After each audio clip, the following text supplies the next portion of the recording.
Hey everyone, welcome to the WNP podcast. This is a show where a bunch of idiots discuss all things sports. From crazy predictions to juicy trade rumors, it's all for fun and for the love of the game. Thanks so much for stopping by, and as always, we're not professionals. Hello everyone, welcome to the WNP podcast. I'm your host, Mike Mitchelson, and joining me today, as always, my co-host, Chase Crusha. How you doing today, Chase? Doing pretty swell, beside the fact that there still is no sports on TV. At least there's been a pretty good amount of news within the NFL world and, some in the hockey world too. So I'm doing pretty swell. How about you? Yeah, I'm doing all right, and we are quarantined separately today, as you guys may hear from the quality of the sound right now, as Chase and I are over Skype, just because Michigan got shut down. We are on a 3-week quarantine, and our parents are trying to keep us away from everyone, even each other. It's kind of like a Romeo and Juliet situation, right, Chase? Yeah, exactly like that. Today, NFL episode, we are coming at you guys with our top 7. I don't know why we did 7. We thought 5 wasn't enough, 10 maybe a little too much, 7 just a nice number. So we're bringing you our top 7 NFL draft eligible wide receivers. Going to talk about them a little bit, let you know our order, and then we are going to go through picks 7 through 10. We already went through 1 through 6. We did 1 through 3. I think that was 3 episodes ago. Last episode we did 4 through 6. So if you guys are interested in those, go back, take a listen, see what we thought the team should do in their current draft spot. Today we're going to mention 7 through 10 after we do our top 7 wide receivers. So Chase, let's hop into it right away. What we're going to do is I'll have you list your number 7 through number 1. Then I'll list my number 7 through number 1, and then we'll come up with an order in which we talk about these wide receivers. So we don't want to be, mentioning a receiver at number 6, and then maybe I have them at number 4 and mention them again and just really say the exact same things. So that's how we're going to do it. Chase, let's start with your 7 through 1, and then I'll give my 7 through 1. Sounds good. So number 7, I have Mr. Denzel Mims from Baylor. Number 6, I have Mr. T. Higgins from Clemson. Number 5 is Henry Ruggs from Alabama. Number 4, Laviska Shenault, Colorado. Number 3, Justin Jefferson, LSU. Number 2, Jerry Jeudy, Alabama. And number 1, CeeDee Lamb of Oklahoma. All right, so I didn't think we were going to be too close, but we are actually pretty similar. So I go number 7, Denzel Mims. Number 6, T. Higgins. Number 5, Laviska Shenault. Number 4, Justin Jefferson. Number 3, Henry Ruggs. Number 2, Jerry Jeudy. Number 1, CeeDee Lamb. So we'll talk about in your order, which went Denzel Mims, T. Higgins, Henry Ruggs, Laviska Shenault, Justin Jefferson, Jerry Jeudy, CeeDee Lamb. Is that correct? Correct. All right, so we'll talk about them in that order. So first, let's talk about Denzel Mims. Yeah, so Denzel Mims is someone that I know you've been really loving on. It's a guy who I've liked, and he really started growing on to me as the season came along too, and his combine came along, and you hyping him up definitely helped me really like him more. At first, he was a guy just like I liked, but he's got the type of things you really look for out of a high end receiver. He's got good size at 6'3", 207. He was pretty productive on the field. This year, through 13 games played, 66 receptions, 1,020 yards, 12 touchdowns. That's a very good season to have for a team like Baylor, who isn't necessarily just like an offensive powerhouse or anything by any means. He's a talented guy. He's got the physical traits, and he's got a lot of potential to have a lot of success at the NFL level. Yeah, most definitely. I started talking about Denzel Mims really towards the beginning of this season. I was watching him play against big teams such as Oklahoma and really putting on a show. He kind of got shut down in their second game against Oklahoma, but that's because they got torched the first game they played against them, so they had to shut him down. But a really nice-sized receiver at 6'3". He actually had a surprising 40. I thought he was a little bit slower, but he ran a 4.38, so that's really nice to see from Denzel Mims. I think he needs to crisp up his route running a little bit, but it seems like a Auden Tate type player to me. It's a guy that's going to get up and catch basically any ball. He didn't have a great quarterback at Baylor with Charlie Brewer, but he was able to make the insane catches that you want to see. So really a guy that I've loved for this whole past season. And even back in, I think it was November, I said, look to take Denzel Mims in the fifth, sixth round because that's where he was going. But now he's projected to be a top 2 round wide receiver. So it's kind of fun to see him skyrocket, but at the same time, I'm kind of like, hey, I knew about him first. Yeah, I know exactly what you mean there, and it's pretty amazing the jump that he made, And I like that Auden Tate comparison where he's going to go up and catch anything, but at the same time, he ran a 4.38. Like he can move. He's not Auden Tate slow, but he's got that Auden Tate, spec catch ability. Yeah, exactly. He's much faster. I think route running's probably similar. They both need to work on their route running. Size goes to Auden Tate, though. He's 6'6". So, but yeah, Denzel Mims, a great athlete, and we'll see what he can do. Hopefully he does good things. So, Chase, let's now talk about number 6. He's number 6 for me as well. This is T. Higgins. Yeah, so T. Higgins is another guy, another pretty big body receiver, coming in at 6'4", 216. He's someone that, I like as a receiver. I think he's got a lot of talent.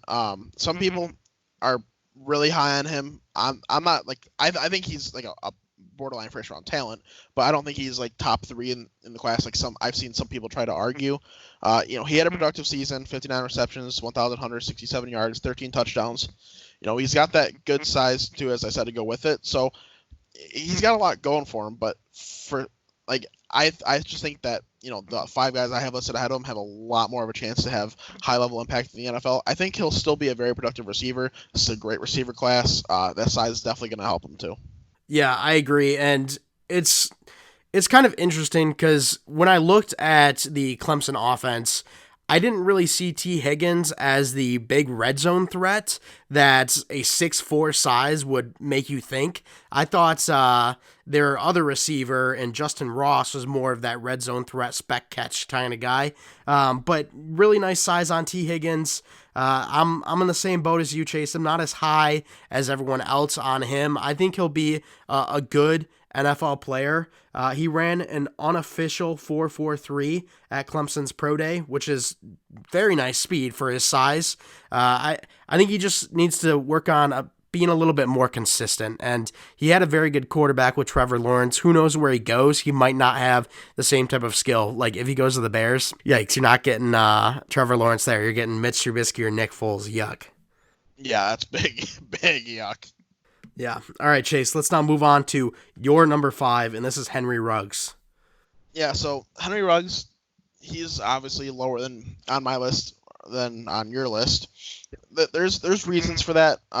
He's a pretty productive player yet again in college. Like he didn't have the reception totals that some of these other guys had because there was such a talented receiver group in Alabama. You had 3 or 4 guys who could legit be number ones. But through 40 receptions, 746 yards, 7 touchdowns. It's a solid stat line for really how the ball was moved around. And with Tua going down with injury, the most notable thing about Henry Ruggs, of course, is his rocket speed, 4.27, 40 at the combine. People thought he was going to possibly break John Ross's record. I didn't think he had a chance. He was close, but at the same time, with how much those milliseconds matter in this, it was also kind of far off at the same time. He's got talent. He's got that blazing speed, but he just doesn't come off to me as a number 1 receiver like the other guys I have above him do. Yeah, and I understand that. I'm getting a lot of comparisons to Tyreek Hill from Henry Ruggs, and if he can do that, great. But there has been multiple speed receivers that have not been able to put it together like Tyreek Hill has. I mean, just look at John Ross, who you just mentioned, has the record for the 40-yard dash.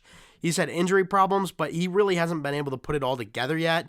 There's other wide receivers that have extreme speed, like Tavon Austin, who wasn't able to put it together. So Henry Ruggs, it's going to be interesting to see. I think if he goes to the right offense, though, he could put it together, but a little bit wary on him. But at the same time, I don't think he has the inconsistency problems with his hands, or like John Ross does. So I put Henry Ruggs at my number 3. I think he can be an explosive, really good contributor to a team. Yeah, fair enough. Fair enough. I'll give you that. All right, Chase, let's now move on to your number 4. He is my number 5, Laviska Shenault. Yeah, so Laviska Shenault is my favorite receiver in this whole draft class. He's been a guy that I've just absolutely loved, really, since I kind of first learned about his name, which was not this last season, but the previous season in Colorado when he kind of broke onto the scene. He had that big season that I really caught on to him. He had 86 receptions for 1,011 yards, 6 touchdowns. Last year, had 56 receptions, 764 yards, 4 touchdowns. So the numbers went down, but he's not playing on a necessarily good Colorado team by any means.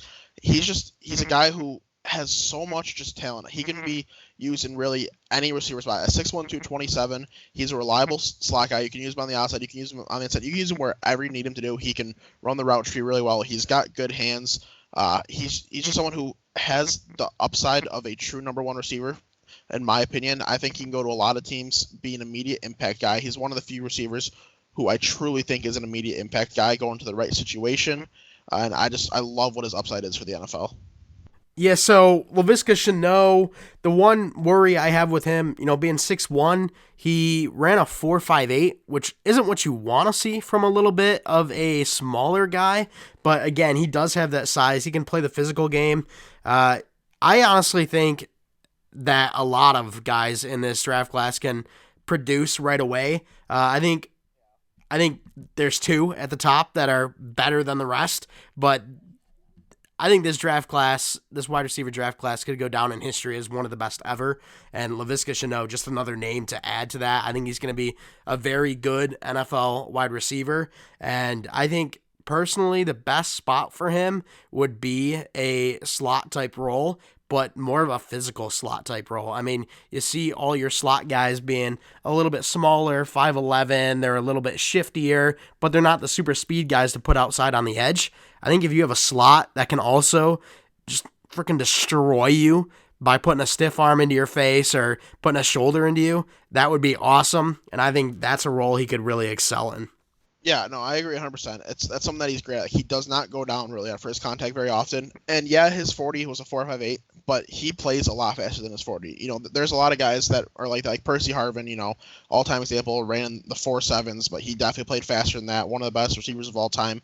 Laviska Shenault plays faster than his 4.58 40 because it's just all about, like running the route tree, reading the defenses, and like he's good at getting that separation, and he's got good hands. He is just like my dream wide receiver in the NFL. Yeah, and you were very high on him before, most people. It was like a Denzel Mims situation for you. Yeah, absolutely. Chase, let's now move on to your number 3. He is my number 4, and this is Justin Jefferson out of LSU. Yeah, so Justin Jefferson obviously had a big year thanks to Joe Burrow having such a big year, but at the same time, I think they really helped each other in that aspect.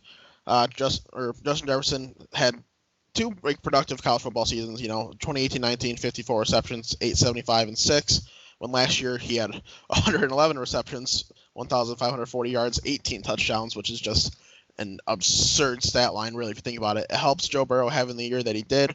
But Justin Jefferson, he's a guy who has a lot of talent at the receiver position, as he's my top 3, obviously. Being 6'1", 202, he's got good speed for that size. Not like unreal, but good. 4.43. Can't really complain about that. He's gonna help you get open. He's gonna get open downfield. He's gonna be open medium range. He's a guy who you can kind of yet again use in a lot of situations. Not like Laviska Shenault, but like you can use him if you needed him in the slide. He can go on the side. He can work the outside. You can stretch him down the field, and he's got great hands too. I think he's another guy who has immediate impact ability. Yeah, and Justin Jefferson, he's my number 4. I have Henry Ruggs above him, and then the 2 guys we're going to mention next. All the games I saw him play, all the LSU games I saw, he played a lot bigger than his frame. And that's something that I absolutely love. He's not afraid to be physical, even though he is a smaller guy. He's got that breakaway speed. Chase mentioned the 4.43. You see him, he'll catch a slant route and just take it all the way. I think it was a perfect combo with him and Jamar Chase, who will be coming out next year. I think Justin Jefferson in the right situation could be absolutely phenomenal, and I think in any situation will be very good. So definitely a guy to keep your eye on. A little bit interested to see how he does in a new scheme and a new quarterback, because obviously he was in that legendary Joe Brady, Joe Burrow system. So interested to see what he can do once he makes that jump to the NFL. Yeah, me too. That's what I'm a little nervous about. I worry that a team might just not give him a fair share, like a fair shake. So I do with pretty much any rookie receiver, because that happens quite a bit. We saw it last year with J.J. Arcega-Whiteside. He was a guy who looked like he had a lot of potential, to really take a grasp of that role with the Eagles, and he never really got a chance. Even when he did get the chance, he wasn't targeted too often and kind of struggled, so he didn't really help his case when he got the chance. But like rookie receivers, you just never know. That you really want him to get in the right situation for him to succeed, so hopefully that's the case for Jefferson. Yeah, most definitely. All right, Chase, we now move on to our number 2. Both of us have this guy at number 2, which is a little bit different than mainstream media. I know it's kind of been going back and forth a little bit, but originally Jerry Jeudy was the top wide receiver prospect. We have them at number 2. Like Jerry Jeudy, obviously he's like a legit number 1, ready to go right off the bat. NHL or NFL, receiver. 77 receptions last year, 1,163 yards, 10 touchdowns, with Tua missing some time for injury. He had the previous season where he had 9 less receptions for almost 200 more yards and 4 more touchdowns. He's got so much talent. He's just a pure receiver. He was ready to probably play in the NFL this year, honestly, but he's definitely going to be good to go next year. He's going to be a supreme talent. And he was number 1 pretty much all season for me. As the season started winding down, Combine came along, and just doing a little more research, he fell out of favor a little bit, fell to my number 2. But that's not anything that he did wrong. It's just more of what CeeDee Lamb did right. And Jerry Jeudy, is going to be a absolutely phenomenal NFL receiver. I would be shocked if he's anything but that. Yeah, most definitely. Jerry Jeudy ran a 4.45 at the Combine, and the guy is by far the best route runner in this NFL draft. He is just so fluent, so crisp with his routes. Honestly, you put him in the slot right now, he's probably a top 5 slot receiver in the NFL. That's how good his route running is. He can go on the outside too, because he'll beat anyone when it comes to route running. So a guy that is definitely a supreme talent. And I mentioned it earlier on in the episode. These two guys, I think, are really heads above the next couple, or the next couple of guys that we previously mentioned. I don't think those guys are going to be number 1 wide receivers right off the bat. I think Jerry Jeudy and CeeDee Lamb, who's our number 1, will be top wide receivers within the first 2 years. That's how good these guys are. So Jerry Jeudy, he's got the speed, he's got the hands, he's got the route running, he's got everything you would want. It's just the only thing that separates the two for me is he is not a guy that is, got that height advantage. He's not a guy that's going to go way up over people. He can do it when he's versing a little bit smaller defensive backs, but he's not CeeDee Lamb when it comes to that factor. No, definitely not. Yeah, so CeeDee Lamb officially becomes my number 1 receiver. He's got 1 inch and 5 pounds on Jerry Jeudy. I think he plays bigger than his 6'2", 198 frame. He's just got so much talent. He was just a perfect fit in the Oklahoma system. He's going to be a surefire number 1 receiver, heading right into the NFL. His last season had 62 receptions for 1,327 yards, 14 touchdowns. It's a phenomenal stat line. He's a dude who he has really everything you want in a number 1 NFL receiver. His 40 was officially at a 4.5, which isn't like burner speed, but really is not bad either for a guy who is just so strong and so like technical, just as good as he is. That's nothing to complain about. I think he's another guy who plays faster than that 40. I don't think he really has any negatives in his game. He's just a truly talented receiver who's going to have so much success at the NFL level. Yeah, and he's one of the better physical wide receivers coming out of this draft, and he still has really a lot of weight he can still put on. I expect him to play probably around 6'2", 215, 220, at another 15, 20 pounds at the NFL level. A guy that gets good separation, good route running, not as good as Jerry Jeudy, but a guy that can go up over the top of people. He can moss people, like they say. It's in the ESPN mossed category, but CeeDee Lamb is just phenomenal. I see number one wide receiver written all over him. I see Pro Bowler written all over him. A guy that I hope to get in Dynasty rookie drafts. So we'll see if that happens. But yeah, CeeDee Lamb, my number one. I think he is I don't think there's much separation between CeeDee Lamb and Jerry Jeudy. I think they're both extremely good.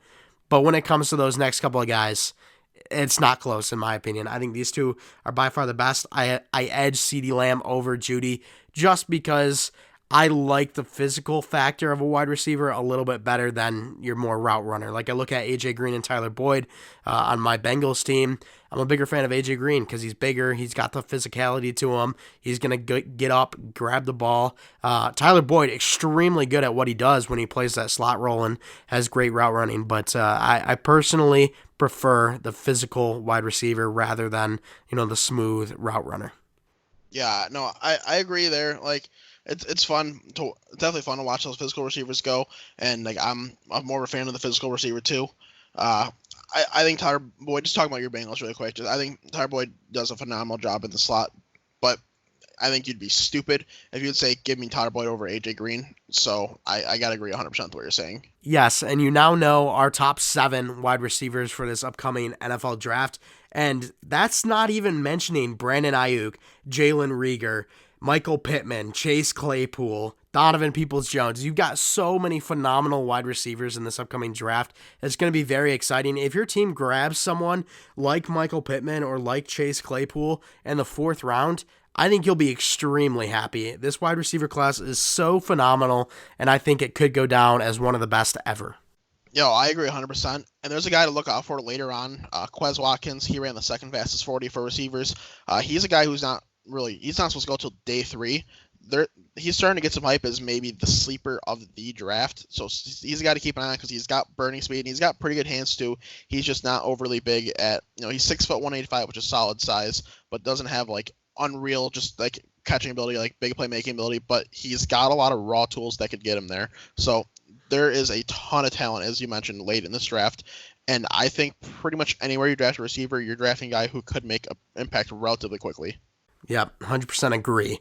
All right, Chase, let's now move on to continue our draft talk. It's kind of like a mock draft type thing that we got going on here. We went through picks 1 through 6 already in previous episodes. Talked about what teams are picking where, as well as what they should look to do with that selection. So we're going to continue on with 7 through 10. We're going to start at number 7 right now, and this is the Carolina Panthers. Carolina Panthers have done a lot of things. They added Teddy Bridgewater, got a new coach with Matt Rule. Joe Brady is the offensive coordinator now. Cam Newton's out. Greg Olson's out. They have some issues, but a lot of things have happened for the Carolina Panthers in this offseason. Yeah, they've been pretty busy, whether it be good or bad. That they've been busy. It's gonna be interesting to see what they do with the draft. There's a couple of routes they could go. I'd say probably D-line is the number one need, but at the same time, I doubt they draft a quarterback. But just because right now Teddy Bridgewater is the number one guy, maybe it's not impossible that they try to trade up and draft a quarterback. So like you just don't know. Like I don't think it's very likely, but I wouldn't say it's impossible by any means. It's gonna be interesting at the draft. But personally, when it comes to their pick, number 7 overall, I would be pretty surprised if it's not Derek Brown out of Auburn. Okay, so I agree with the quarterback sentiment. I think if Justin Herbert, for some reason, or Tua, for some reason, fall to their number 7 spot, you got to nab that up quickly, as quick as you can. I don't think you reach on Jordan Love here. I think you give Teddy Bridgewater the main helm of things for this upcoming season, and if he doesn't do well, go ahead and look for a Justin Fields or a Trevor Lawrence next year. I don't think Jordan Love is talented enough to reach for him at number 7, whereas if it's Tua or Justin Herbert, I think that's totally fine at number 7. So at this point, I don't have Isaiah Simmons gone. So I think Isaiah Simmons would be a great spot for them. They lost Luke Kuechly, obviously, to retirement. Isaiah Simmons could be a great spot for them. You could look at offensive line too, but I don't think they go that route. If Jeff Okuda's there for some reason, got to nab him up. But I agree, if both those guys are gone, Isaiah Simmons, Jeff Okuda, and they're not looking offensive line, they look to Derek Brown as well. So a lot of options there, and honestly, I would not be surprised if Simmons or Okuda fell to them, just because I think an offensive lineman will go in the top 6. Yeah, that is fair. I kind of forgot that, when we did ours, that I didn't have Simmons go either. So like that's a very much of a possibility. But for whatever reason, I still just feel like Derek Brown just seems like the fit there, even with Simmons available. Yeah, he definitely could be. And they had Gerald McCoy last year, only for 1 year because he wanted out of Tampa, or Tampa wanted him gone because they cut him. But he's now off of the Carolina Panthers. They need to help beef up that line a little bit. Derek Brown could be a good choice for sure. I think, though, if Isaiah Simmons or Jeff Okuda fall, they're just too supreme of talents to take Derek Brown over. But we will now move on to the number 8 selection in this NFL draft, and that is the Arizona Cardinals. The Arizona Cardinals have done a lot of things, including adding DeAndre Hopkins, probably a top 3 wide receiver in all of the NFL right now. So Chase, who do you see them taking here at number 8? I mean, I think they just go best offensive lineman available, whoever that is in their eyes. Whether it be, Jedrick Wills or Tristan Wirfs or Andrew Thomas, or Mekhi Becton, whoever's gone first, whichever one they feel is next best, I think he's gone here. So whoever that may be, I'm not exactly sure, but I can't imagine someone other than offensive line with how atrocious that O-line is and having such a young quarterback that you want to have success. So you got to beef up that O-line. I 100% agree with you. I think they need to go best available offensive lineman here. Before this draft, you could look at a need possibly being a wide receiver. They do have Andy Isabella and Hakeem Butler as rookies last year, but they haven't really shown amazing success yet. Christian Kirk has been very good. Larry Fitz is getting a little bit older. I think before you get DeAndre Hopkins, maybe you look at a wide receiver, but you don't even sniff a wide receiver now with DeAndre Hopkins. Definitely got to go for the best offensive lineman available. Help out Kyler Murray back there. Help him get time in the pocket so he can look downfield for DeAndre Hopkins, Christian Kirk, all the great weapons they have there. So 100% agree. Best available offensive lineman. Honestly, just imagine being the Arizona Cardinals, trading for DeAndre Hopkins, and still having your 8th overall pick. Like, what the hell? Yeah, Bill O'Brien's not very good. Like, it blows my mind. I still can't fathom that trade actually happened. Yeah, I watched a video last night of every NFL team reacting to the offseason thus far, and it was by Scooter Magruder. He does all the sports videos. He puts on like a Giants shirt and will act like a Giants fan. Oh, I know what you're talking about. Yes, him. So he made a video and it was great. And the Texans one was very funny. He's like, "Are you kidding me? We traded DeAndre Hopkins. This has got to be a joke, right?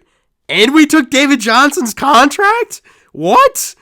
And it was just phenomenal because that is just so unfortunate. I'm very sorry, Texans fans, but yeah, that's not very good. But yeah, Cardinals, best available offensive lineman. We both agree there. Let's now talk about the Jacksonville Jaguars. They've got that number 9 selection, and honestly, they need everything at this point, in my opinion. I thought, okay, go offense, but then they got rid of basically every single one of their good defensive pieces as well, so I have no idea. They need everything. Who do you have them taking? Yeah, I really just don't know. I mean, I don't know. Like they could go receiver just because there's still talented receivers on the board, and like not like their receiving core is like bad, but it's not great by any means. They could go defensive line or linebacker or edge rusher. I just don't know. Honestly, at this point, I have Isaiah Simmons still being there. Maybe they just take Isaiah Simmons just because he's too good not to draft at that point. Yeah, I think with the Jaguars at this point, you got to go best player available because you need everything. If Derek Brown's there, take him. If one of these offensive tackles are just too good to pass on, you got to take them. Best player available at this point because there's too many needs for this team not to go best player available. Yeah, I agree. So, again, I think that'd be Derek Brown on mine just because I've got Isaiah Simmons going to the Panthers. Derek Brown's not gone yet, so I'd probably go him over an offensive lineman, but who knows? You could go offensive lineman as well. So now, Chase, let's move on to the last team we're covering in this episode, and that would be the Cleveland Browns. They've got the number 10 selection. They added quite a bit. They bring in Austin Hooper. They bring in Jack Conklin. We did a full review on what the Browns did exactly on our last episode, so if you want to hear all the moves they made, you can go check out that episode. But they did a lot, and I think that this pick should be somewhat easy for them. Yeah, I mean, I think they got to be probably going best offensive lineman available because they're still they brought in Jack Conklin, which is great for the right side, but they still don't have any left tackle. Like they really need to protect Baker. He didn't have much protection last year, and there's still gonna be a ton of talented offensive line available. So I see them going O-line here. Yeah, I agree with you 100%. I think that's the obvious choice. If there is still a rift with Odell Beckham Jr. and the whole Browns organization, which I don't know why there still would be with a new coach, new GM, everything like that. If there is, though, maybe you ship him off, try to get some picks, and then take one of the top wide receivers. Just saying that to spice things up. I think the obvious choice is offensive lineman. Got to protect Baker. He was not protected well enough last year, and he performed very poorly. So offensive lineman here as well. That would make it 3 offensive linemen in the top 10, which is very possible. And honestly, I could even see maybe 4 or 5 going in the top 10. That's how good this offensive line class is. Yeah, no, I definitely agree. I can't see there being any less than 3, and 4 is definitely in the realm of possibility. Teams, might even try to trade up to get that O lineman. So don't be surprised if your favorite team needs an offensive lineman, but they're not a high pick if you're maybe reaching in the first round or the second round for a guy to fit that need. Yeah, most definitely. And Chase, now, if you're looking at anywhere, so we just finished our top 10. We did the 1 through 6 on previous episodes. We did 1 through 3 weeks ago, 4 through 6 last week. And then, obviously, we just finished our 7 through 10. Chase, not looking at quarterbacks, but where do you think would be a good trade destination if someone wanted to get up and get one of these offensive linemen? Because obviously a prime trade spot would be number 3 with the Detroit Lions when you're looking quarterback-wise. But if someone's looking to come up and get an offensive lineman, I don't think that is going to be number 3. I think that's somewhere else. Do you think maybe this 7 through 10 spot there's a team that would think about trading, or no? I mean, I could see it possible that the Jags trade that pick. If they can get multiple picks back, they trade that 9th pick just so they can, because they trade away so much talent this summer, or like this offseason, I should say, that they try to just add as much talent back as possible. I could see that being a thing, or maybe if the Panthers really just can't decide who they like the most, and they're like, all right, we can trade down like 5 spots, and there's 5-6 spots. There's probably still a guy we really like that we can still get in the spot, and then they get some extra draft capital. I would say those are probably the 2 prime spots. Yeah, I agree with the Panthers' sentiment on that. If Isaiah Simmons and Jeff Okudah are both gone, which is a real possibility, and they like their offensive line where it's at, maybe you trade down 5 spots and still be able to get Derek Brown, because I don't see Derek Brown going to these next couple of teams. You got the Jets, they just took Quinnen Williams. The Browns obviously have a great defensive line over there with Myles Garrett leading the pack there. So I don't really see any of these teams taking Derek Brown. They might, but I think they could trade back. So I think the Panthers are probably the prime spot, but if Isaiah Simmons or Jeff Okudah are there, you can cross them out. Agreed. All right, so you guys now know our top 7 wide receivers in this upcoming draft. You guys now know who we expect to go with the top 10 picks. And that's really it for this episode. So we're we're going to continue on with this draft talk. We'll probably do 11 through 13, maybe 11 through 14 in our next episode. Talk about some other position groups. We talked about quarterback. We've talked about wide receiver now. Maybe we'll go over running back next, maybe offensive line. We'll see. We want to make sure that we're bringing you guys a bunch of draft coverage. I know it's tough times out there right now. You need extra content, so we're trying to bring you guys all the football content we can, even though the football world really isn't too exciting at this point now that free agency is nearing the end. So we want to thank you guys for coming out and giving us a listen. Again, if you guys want to stay up to date with all that we do, you can go follow us at WNP Sports Pod on Twitter. Make sure you guys like, comment, subscribe. We are now on YouTube, so hit that bell.